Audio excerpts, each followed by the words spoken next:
Don't go in those trees after dark.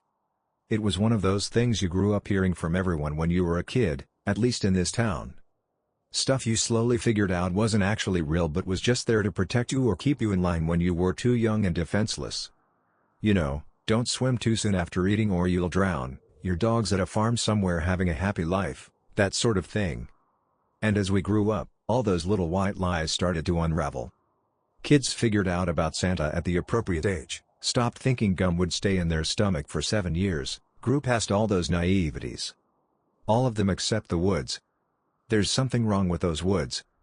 My parents said it, my grandparents said it, my teachers and neighbors said it.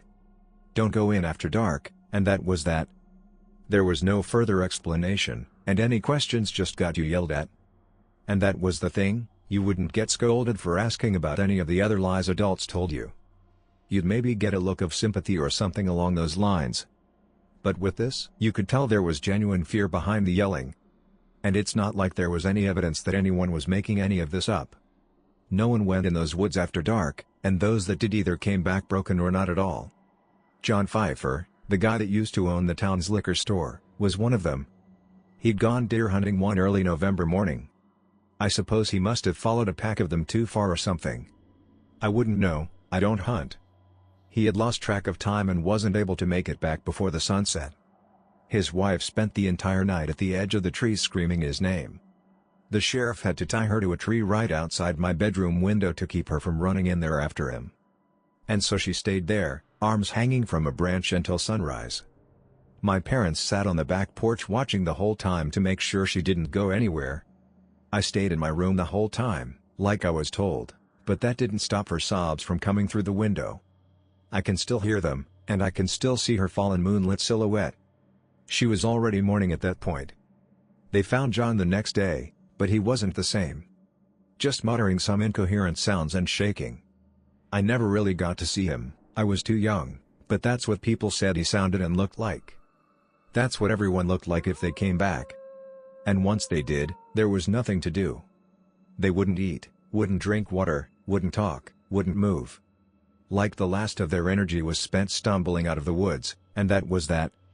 Nothing left. The one person I saw like that was Doreen.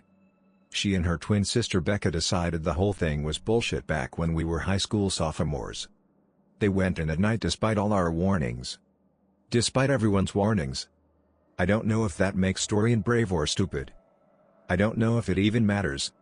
Well, Doreen came back, but Becca did not. We tried asking her, but again, she just stood there and then fell to the floor, foaming at the mouth and murmuring something no one could understand over and over again. I remember her eyes, bloodshot and baggy, like if she hadn't slept in 3 days.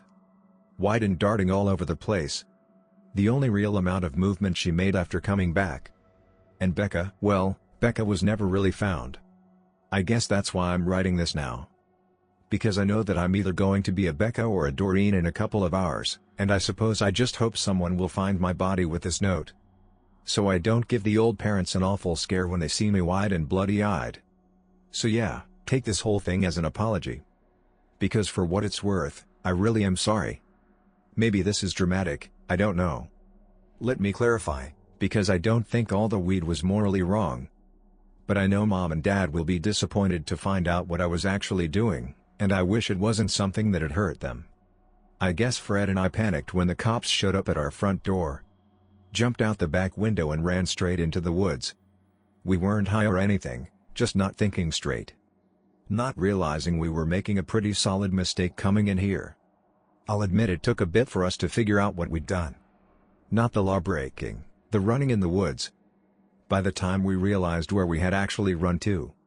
When all the initial adrenaline spikes had come down and we actually looked around and saw nothing but trees and darkness and nothing else. We did our best not to panic.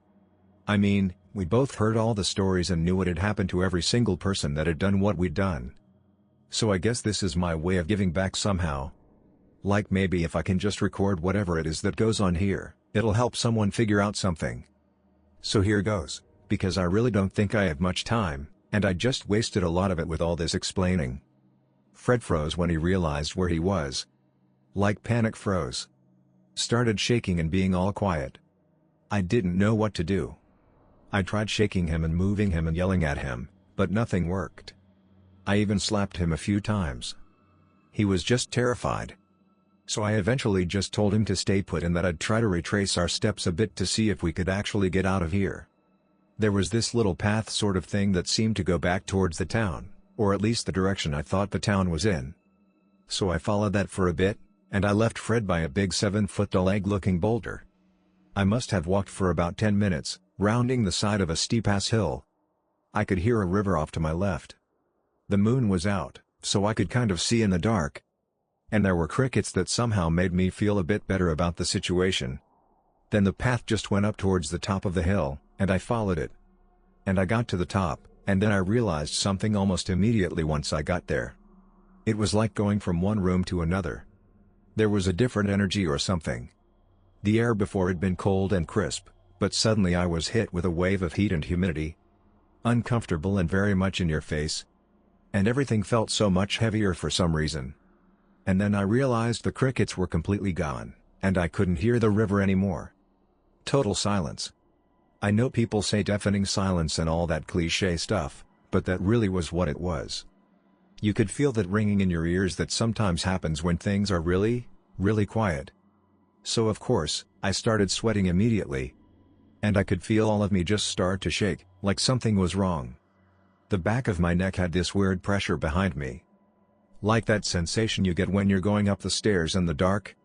And I knew completely, that something somewhere was watching me. And there was nothing I could do. I looked around, but everything was too dark. I thought maybe I saw a couple of dots of light up in the trees.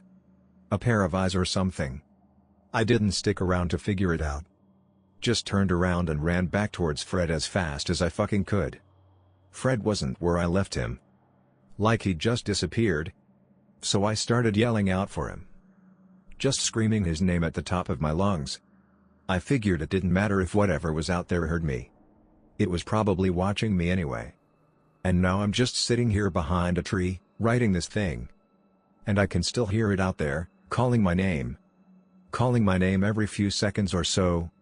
Sounding more and more desperate, like afraid. Making it sound like if Fred were afraid. Like trying to trick me into going toward it. But I don't think it matters. As far as I've been able to run it as well as I think I've hidden. It keeps following. And I can feel it getting closer.